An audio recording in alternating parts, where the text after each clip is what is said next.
Question है किसी संख्या में उसके 16 सही 2/3% को जोड़ने पर प्राप्त संख्या 4956 है। मूल संख्या ज्ञात करें। तो यहाँ पर प्रश्न में ऐसा कहा गया है कि किसी संख्या में उसी संख्या का अगर 16 सही 2/3% जोड़ेंगे ना तो परिणाम क्या प्राप्त होगा 4956। लेकिन ज्ञात ये करना है कि मूल संख्या क्या है, यानी कि जिस संख्या में जोड़ा गया है उस संख्या का ही 16 सही 2/3%, उस संख्या को पूछा गया है कि वो संख्या है क्या। तो यहाँ पर हम मान लेते हैं मूल संख्या और यहाँ पर हम लिखते हैं कि वर्तमान संख्या लिख सकते हैं, क्योंकि जब हमने संख्या में जोड़ दिया है तो अब संख्या क्या बन गई है जोड़ने के बाद, तो उसको हम मान सकते हैं कि वर्तमान संख्या।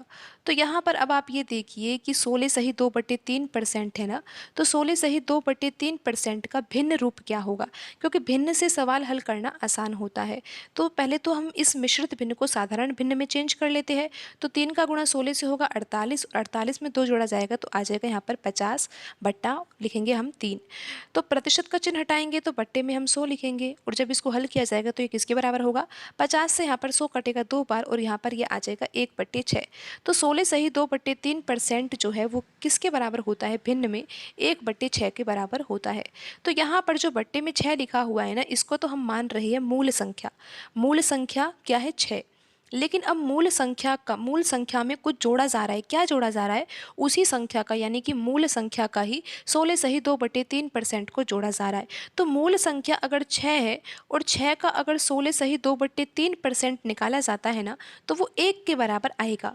यानी कि हमें मूल संख्या में कितना जोड़ना है, अगर 16 सही 2/3% जोड़ना है ना उसी संख्या का, यानी कि हमें जोड़ना कितना है यूनिट में हमें 1 जोड़ना है। तो अगर 6 यूनिट यहाँ पर हमने मूल संख्या मानी है और 1 यूनिट हम जोड़ना चाहते हैं, तो फिर वह संख्या अब क्या बन जाएगी, 7 यूनिट हो जाएगी, यानी कि 6 यूनिट से 7 यूनिट हो जाएगी। तो अब आप यहाँ पर ये देखिए कि यहाँ पर जो अब संख्या बन गई है, यानी कि जो परिणाम प्राप्त हुआ है वो कितना है, 7 यूनिट प्राप्त हुआ है। लेकिन प्रश्न के अनुसार ये जो संख्या है वो कितनी है, 4956 है। तो यहाँ पर 7 यूनिट की वैल्यू कितनी है, 4956 है। और प्रश्न में हमें मूल संख्या ज्ञात करनी है, यानी कि 6 यूनिट की वैल्यू हमें ज्ञात करनी है। लेकिन अभी हम पता लगाते हैं कि 1 यूनिट की वैल्यू किसके बराबर है। तो 7 यूनिट किसके बराबर है, 4956 के बराबर है। तो यहाँ से हम 1 यूनिट की वैल्यू निकालेंगे तो किसके बराबर आएगी, 4956 में हमें 7 से भाग देना होगा, और जब भाग देंगे तो यहाँ पर आ जाएगा ये 708 के बराबर। तो 1 यूनिट की वैल्यू किसके बराबर है, 708 के बराबर है। और हमें ज्ञात क्या करना है, हमें ज्ञात करना है कि मूल संख्या क्या होगी। तो जब यहाँ पर 1 यूनिट की वैल्यू कितनी है, 708 है, और 6 यूनिट की वैल्यू ज्ञात करनी है, तो 708 में हम 6 से गुणा कर देंगे, क्योंकि 1 यूनिट किसके बराबर है, 708 के बराबर है, और 6 यूनिट की वैल्यू ज्ञात करनी है तो 6 का गुणा करेंगे। तो यहाँ पर कितना आ जाएगा, ये आ जाएगा 4248। तो आप देख सकते हो कि ऑप्शन बी में लिखा हुआ है 4248, तो यही सही आंसर होगा। क्वेश्चन है 85 वस्तुओं का अंकित मूल्य 153 वस्तुओं के लागत मूल्य के बराबर है। 104 वस्तुओं का विक्रय मूल्य 65 वस्तुओं के अंकित मूल्य के बराबर है। प्रत्येक वस्तुओं के बिक्री से प्रतिशत लाभ या हानि की गणना करें। तो यहाँ पर आप ये समझिए कि यहाँ पर जो पहला संबंध दिया हुआ है वो अंकित मूल्य और लागत मूल्य, यानी कि क्रय मूल्य के बीच में दिया हुआ है। तो यहाँ पर ऐसा दिया हुआ है कि 85 वस्तुओं का जो अंकित मूल्य है, यानी कि जो 85 वस्तुओं का मार्क्ड प्राइस है, मार्क्ड प्राइस यानी कि अंकित मूल्य, ये किसके बराबर है, 153 वस्तुओं के लागत मूल्य के। तो यहाँ पर हम इस तरह से लिख सकते हैं CP यानी कि कॉस्ट प्राइस। तो यहाँ से हम मार्क्ड प्राइस बट्टा कॉस्ट प्राइस यानी कि अंकित मूल्य बट्टा लागत मूल्य, यानी कि अंकित मूल्य और लागत मूल्य के बीच में अनुपात निकाल लेते हैं। तो यहाँ पर 153 तो है ही, और जो ये 85 है ना, ये चला जाएगा दाएं पक्ष में, भाग में चला जाएगा। अब हम इसको 17 के पहाड़े से काटेंगे ना, तो यहाँ पर तो आ जाएगा 9 और यहाँ पर आएगा 5। तो यहाँ पर मार्क्ड प्राइस और सेलिंग प्राइस के बीच में जो संबंध आया है वो कितना आया है, 9/5 का आया है। हम इसको इस तरह से लिख सकते हैं, मार्क्ड प्राइस अनुपात कॉस्ट प्राइस कितना है, 9/5 है। तो आइए अब आगे प्रश्न को हल करते हैं, लेकिन आपको ये डाटा ध्यान रखना है कि मार्क्ड प्राइस और यहाँ पर कॉस्ट प्राइस के बीच में जो अनुपात का संबंध आया है वो कितना आया है, 9/5 आया है। अब यहाँ पर अगला संबंध दिया हुआ है विक्रय मूल्य और अंकित मूल्य के बीच में। तो यहाँ पर हमें इस तरह से ही अनुपात निकालना होगा विक्रय मूल्य और अंकित मूल्य के बीच में भी। तो 104 वस्तुओं का जो विक्रय मूल्य है यानी कि जो सेलिंग प्राइस है वो किसके बराबर है, 65 वस्तुओं के, यहाँ पर लिखा हुआ है 65 वस्तुओं के अंकित मूल्य के बराबर है।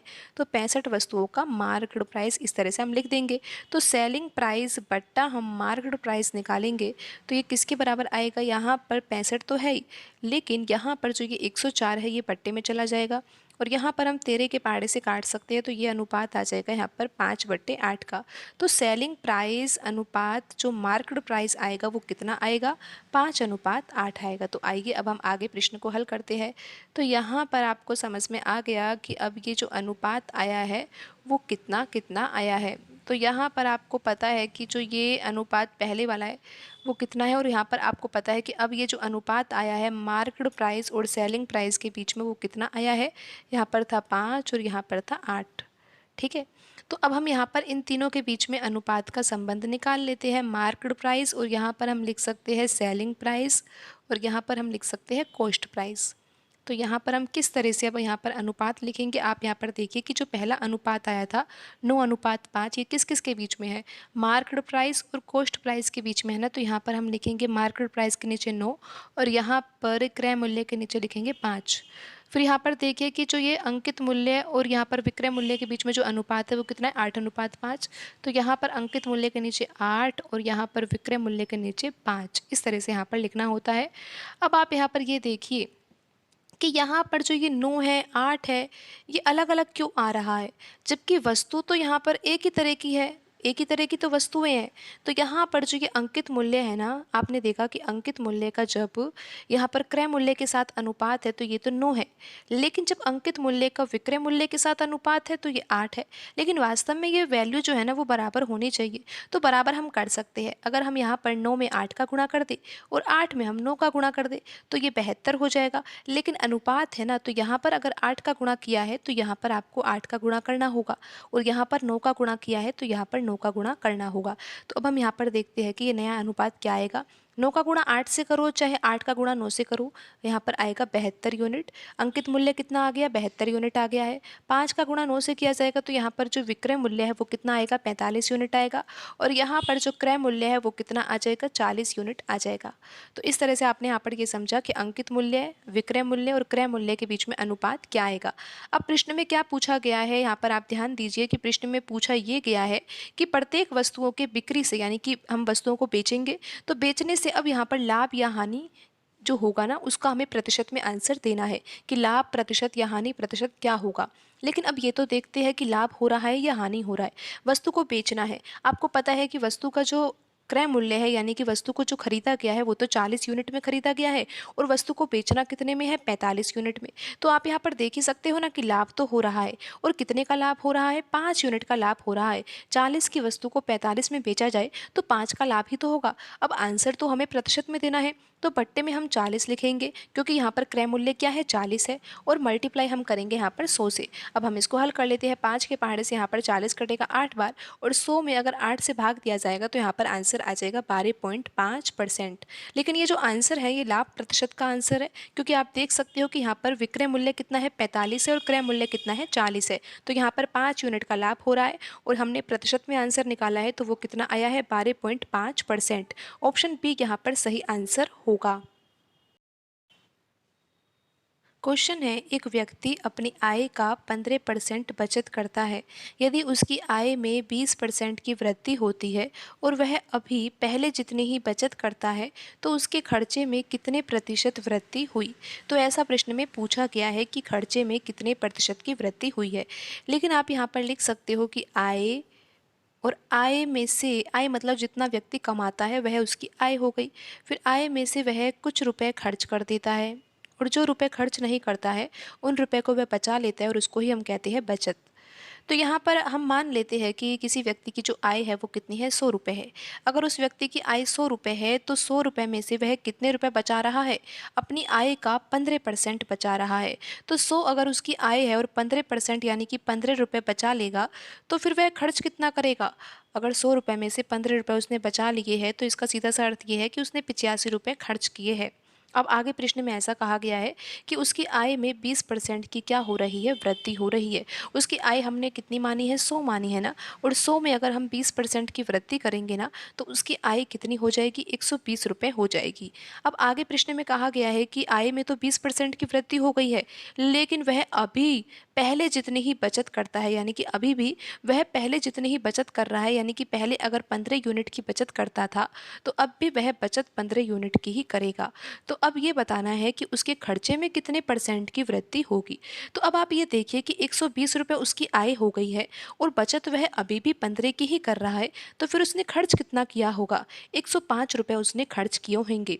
तो उस व्यक्ति ने खर्च कितने कर दिए हैं, 105 रुपये, बचत कितनी करी है 15 की, और कुल आय कितनी हो गई, 120 रुपये हो गई। तो अब आप यहाँ पर ये देख सकते हो कि यहाँ पर जो खर्चा है ना उसमें तो परिवर्तन आया है। पहले खर्चा किया जाता था 85 रुपये और अब कितना किया जा रहा है, 105 रुपये खर्चा किया जा रहा है। तो यहाँ पर आप देख सकते हो कि खर्चे में जो वृद्धि हुई है वो कितने की हुई है, 20 रुपये की वृद्धि हुई है। तो 20 रुपये यहाँ पर खर्चे में वृद्धि हुई है, लेकिन आंसर तो हमें प्रतिशत में देना है ना, तो किस तरह से देंगे। आपको पता है ना कि खर्चे में परिवर्तन हुआ है और कितना हुआ है, 20 यूनिट का परिवर्तन हुआ है, लेकिन आंसर हमें परसेंट में देना है, तो कैसे दिया जाएगा। यहाँ पर हमें पता है कि 20 यूनिट का परिवर्तन हुआ है और बट्टे में हमें लिखना होगा 85, यानी कि पहले कितना खर्चा होता है। तो पहले वाले खर्चे से ही तुलना की जाएगी, बट्टे में 85 लिखेंगे और परसेंट में आंसर निकालना है तो गुणा हमें 100 से करना होगा। तो आइए अब हम इसको हल कर लेते हैं। आपको पता है कि खर्चे में परिवर्तन हुआ है 20 यूनिट का, पहले खर्चा किया जाता था 85 यूनिट का, परसेंट में आंसर निकालना है तो मल्टीप्लाई 100 से करेंगे। अब इसको हल कर लेते हैं। तो यहाँ पर 5 के पहाड़े से ये दोनों संख्याएं काटी जा सकती है। यहाँ पर आ जाएगा 4 और यहाँ पर आएगा 17। तो यहाँ पर अब आ जाएगा 400 बट्टे 17। अब हम 400 में 17 से भाग देते हैं तो कितना आता है, 17 दूनी 34 होगा। फिर यहाँ पर कितना आ जाएगा, 17 तिया 51, और फिर यहाँ पर कितना आएगा, 17 पंच 85, और फिर यहाँ पर इस तरह से आंसर आएगा।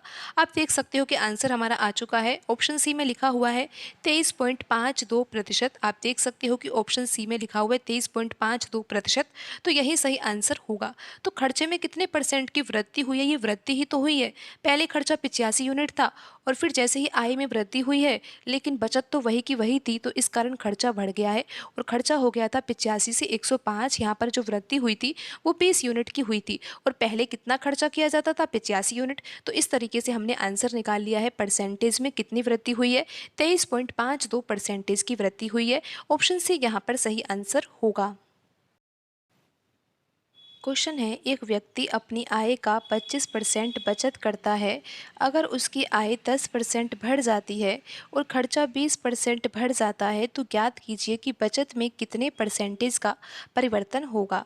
तो यहाँ पर हम लिख लेते हैं आय, और यहाँ पर हम लिखते हैं बचत, और यहाँ पर हम लिख लेते हैं खर्चा। तो यहाँ पर आप मान सकते हो कि आय कितनी है, उस व्यक्ति की 100 रुपये है और 100 रुपये में से वह 25% तो बचत करता है। तो 100 रुपये का अगर 25% निकाला जाता है ना तो 25 के बराबर ही आता है। अगर 100 रुपये व्यक्ति की आय है तो यहाँ पर 25 रुपये की क्या हो रही है, बचत, और 25 की बचत हो रही है तो 75 रुपये उसने खर्च कर दिए होंगे। 100 रुपये में से 25 रुपये उसने बचा लिए और 75 रुपये खर्च कर दिए। अब आगे प्रश्न में ऐसा कहा गया है कि अगर उसकी आय जो है ना वो 10% बढ़ जाती है। अब आय को कितना बढ़ाना है, 10% बढ़ाना है। पहले आय कितनी है, 100 रुपये है और इसमें हम 10% बढ़ाएंगे तो अब यहाँ पर आय कितनी हो जाएगी, 110 हो जाएगी। तो आय यहाँ पर कितनी हो गई है, 100 से कितनी हो गई है, 110 हो गई है। और खर्चा यहाँ पर कितना बढ़ाना है, 20% बढ़ाना है। यानी कि पहले खर्चा अगर 75 रुपये होता था तो अब हमें खर्चे में वृद्धि करनी है कितनी, 20% की। तो यहाँ पर हम सबसे पहले तो 75 का 20% निकालते हैं कि 75 का 20% किसके बराबर होगा। तो यहाँ पर 20 से 100 कटेगा 5 बार और 5 से 75 कटेगा 15 बार। तो यहाँ पर हमने निकाला कि 75 का 20% किसके बराबर होता है। यहाँ पर 75 का 20% निकाला तो ये किसके बराबर होता है, आपने यहाँ पर देखा ना कि ये किसके बराबर होता है, 15 के बराबर होता है। तो यहाँ पर अगर हम 75 में 15 जोड़ देंगे तो फिर ये कितना आएगा, ये आपको पता है कि यहाँ पर खर्चा हो जाएगा 90 रुपये।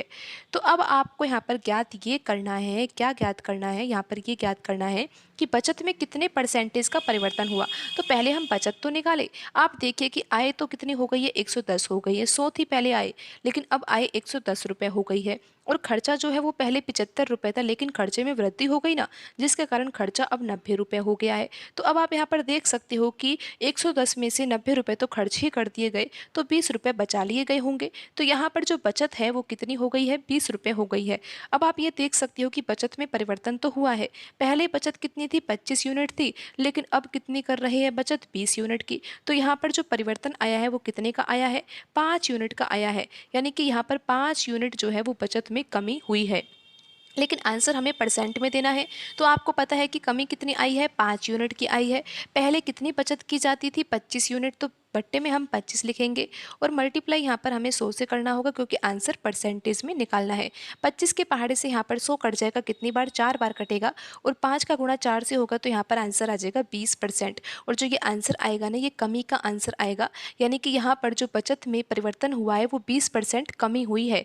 क्योंकि आप देख सकते हो पहले बचत 25 यूनिट थी, लेकिन अब 20 यूनिट हो गई, और आंसर हमने परसेंटेज में निकाला है, तो वो कितना आया है, 20% की कमी हो गई है। ऑप्शन ए यहाँ पर सही आंसर होगा। क्वेश्चन है, चावल की कीमत 60 रुपये प्रति किलोग्राम, यानी कि चावल जो है वो 1 किलोग्राम कितने का है, 60 रुपये। लेकिन 60 रुपये से ये कीमत कितनी हो गई है, 75 रुपये हो जाती है।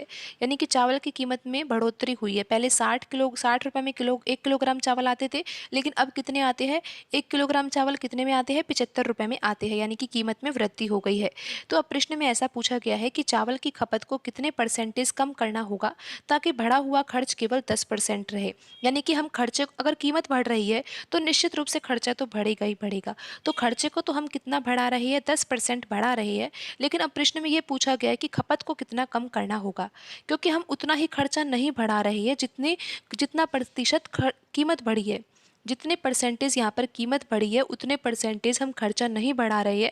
अगर हम उतना खर्चा नहीं बढ़ाएंगे तो फिर हमें उस वस्तु का उपयोग कम लेना होगा। यानी कि पहले अगर हम उस वस्तु को ज़्यादा यूज़ करते थे ना, तो अब हमें कम यूज़ करना होगा, क्योंकि खर्चा तो केवल हमें 10% ही बढ़ाना है। इस तरह से आपको यहाँ पर समझना है। तो आपको यहाँ पर एक फॉर्मूला तो पता ही होना चाहिए कि अगर हमें किसी वस्तु पर ये पता लगाना है कि कितना खर्चा किया जा रहा है, तो हमें ये पता होना चाहिए कि उस वस्तु की कीमत कितनी है, और हमें ये भी पता होना चाहिए कि उस वस्तु की खपत कितनी की जा रही है। तो आपको ये फॉर्मूला तो पता ही होगा। अब आपको पता है कि हमें ये पता लगाना है कि चावल की खपत को कितने परसेंटेज कम करना होगा, तो हमें यहाँ पर खपत निकालनी है, क्योंकि हमें ये पता होगा कि पहले कितनी खपत थी और अब कितनी खपत की जाती है, तभी तो पता लगा पाएंगे ना कि कितने परसेंटेज कम हुई है खपत। तो यहाँ पर हमें खपत निकालनी है। अगर खपत निकालनी है तो इस फॉर्मूले से आप देखोगे कि खर्चा बट्टा कीमत हमें यहाँ पर लिखना होगा, यानी कि खर्चे में हमें कीमत से भाग देना होगा, तो हमें ये पता लग जाएगा कि यहाँ पर खपत कितनी हुई है। तो आपको फॉर्मूला तो पता लग गया है कि यहाँ पर हमें खपत निकालनी है। तो खपत निकालने के लिए हमें क्या करना होगा, खर्चे में कीमत से भाग देना होगा। इस तरह से आपको यहाँ पर समझना है। तो यहाँ पर तो हम लिखते हैं ओल्ड। ओल्ड यानी कि हम ये लिखेंगे कि पहले वाली कीमत कितनी थी, पहले वाली खपत कितनी थी और पहले वाला खर्चा कितना था, इसलिए ओल्ड लिख रहे हैं। और न्यू यानी कि यहाँ पर अब नई कीमत कितनी हो गई है, नया खर्चा कितना हो रहा है और नई खपत कितनी है। तो इस तरह से हमने ओल्ड और न्यू लिख दिया है। तो अब आप यहाँ पर देखिए कि अगर हम कीमत के बीच में अनुपात निकालें, तो आप यहाँ पर देखो कि पहले वाली कीमत कितनी है, 60 रुपये है चावल की, लेकिन अब कितनी हो गई है, 75 रुपये है। तो यहाँ पर अगर हम कीमत के बीच में अनुपात निकालें ना, तो ये अनुपात आ जाएगा 4:5। 15 के पहाड़े से काटा गया है, तो कीमत के बीच में जो अनुपात आया है वो कितना आया है, 4:5 आया है। अब आप यहाँ पर ये देखिए कि प्रश्न में तो पूछा गया है कि खपत को कितने परसेंटेज कम करना होगा, हमें खपत निकालनी है, लेकिन हम यहाँ पर खर्चा तो निकाले पहले। तो यहाँ पर आप ये देखिए कि खर्चे को कितना बढ़ाना है, केवल 10% ही बढ़ाना है। तो 10% का अगर हम भिन्न रूप निकालेंगे तो ये किसके बराबर होगा, 10/100 के बराबर होगा। और जब इसको हल किया जाएगा तो ये आ जाएगा 1/10। तो यहाँ पर अगर पहले खर्चा 10 का किया जाता था, तो यहाँ पर अगर खर्चे में वृद्धि करनी है, आप यहाँ पर समझिए कि 10% का जो भिन्न रूप होता है वो किसके बराबर होता है, 1/10 के बराबर होता है।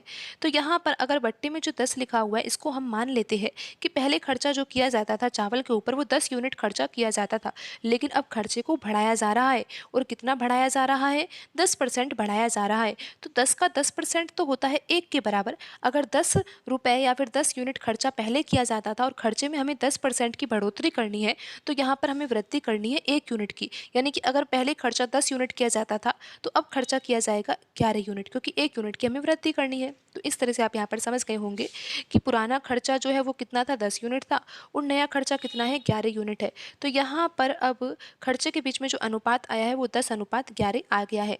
लेकिन अब हमें ज्ञात क्या करना है, खपत ज्ञात करनी है ना। तो खपत का फॉर्मूला आपको पता है कि खर्चा बट्टे कीमत होता है, यानी कि खर्चे में हमें कीमत से भाग देना होगा। तो आप देख सकते हो कि पुरानी खपत निकालनी है कि पहले कितनी खपत की जाती थी, तो खर्चा कितना है 10, तो 10 में हमें किससे भाग देना है, कीमत से भाग देना है। तो यहाँ पर हम बट्टे में 4 लिखेंगे, इस तरह से करना है। अब नई वाली खपत निकालनी है कि यानी कि अब वर्तमान में कितनी खपत की जाती है। तो वर्तमान में जो खर्चा किया जाता है वो तो कितना है, 11 है, और बट्टे में हमें लिखना होगा कि वर्तमान कीमत कितनी है, यानी कि नई कीमत कितनी है, 5 है, तो बट्टे में हमें 5 लिखना होगा। तो इस तरह से खपत का जो अनुपात है वो कितना है, 10/4 अनुपात 11/5। तो यहाँ पर अब हम हल कर लेते हैं। आपको पता है कि खपत के बीच में जो अनुपात आया है ओल्ड, और यहाँ पर हम लिखेंगे न्यू, और यहाँ पर जो ये अनुपात आया है वो कितना आया है, यहाँ पर आया है 10/4, और ये कितना है, 11/5। लेकिन अब यहाँ पर ये ध्यान दीजिए कि अनुपात को हमें ठीक प्रकार से लिखना होगा, क्योंकि बट्टे में 4 और यहाँ पर 5 आ रहा है। तो 4 और 5 को अगर हमें हटाना है ना, तो 4 और 5 का लैसे कितना होता है, 20 होता है। तो हमें अनुपात में 20 से गुणा कर देना चाहिए, जिससे कि यहाँ पर बट्टे में जो 4 और ये 5 लिखा हुआ है ये हट जाए, क्योंकि 4 के पहाड़े से अब 20 कट जाएगा तो यहाँ पर ये 5 आ जाएगा, और 5 के पहाड़े से 20 कटेगा तो यहाँ पर आ जाएगा 4। तो यहाँ पर जो अब नया अनुपात आएगा वो कितना आएगा, 10 का गुणा 5 से होगा तो ये आ जाएगा 50, और यहाँ पर 11 का गुणा 4 से होगा तो ये आ जाएगा 44। तो अब आप ये देख सकते हो कि पहले खपत कितनी की जाती थी, 50 यूनिट की जाती थी, लेकिन अब कितनी खपत की जा रही है, 44 यूनिट की जा रही है, यानी कि खपत में कमी हुई है। प्रश्न में यही तो पूछा है ना कि चावल की खपत में कितने परसेंटेज कमी हुई है। अभी तो हमें ये पता लगा है कि कमी हुई है, लेकिन आप देख सकते हो कि कमी कितने की हुई है, 6 यूनिट की कमी हुई है, लेकिन आंसर तो हमें प्रतिशत में देना है ना। तो बट्टे में हमें लिखना होगा कि पहले कितनी खपत थी, 50 यूनिट थी, तो बट्टे में हम 50 लिख देंगे, और मल्टीप्लाई तो 100 से करेंगे ही, क्योंकि आंसर प्रतिशत में निकालना है। 50 से यहाँ पर 100 कट जाएगा 2 बार, और यहाँ पर 6 का गुणा 2 से होगा तो आंसर आ जाएगा 12%। तो प्रश्न में पूछा गया था कि चावल की खपत को कितने परसेंटेज कम करना होगा, तो 12% कम करना होगा। ऑप्शन ए यहाँ पर सही आंसर होगा।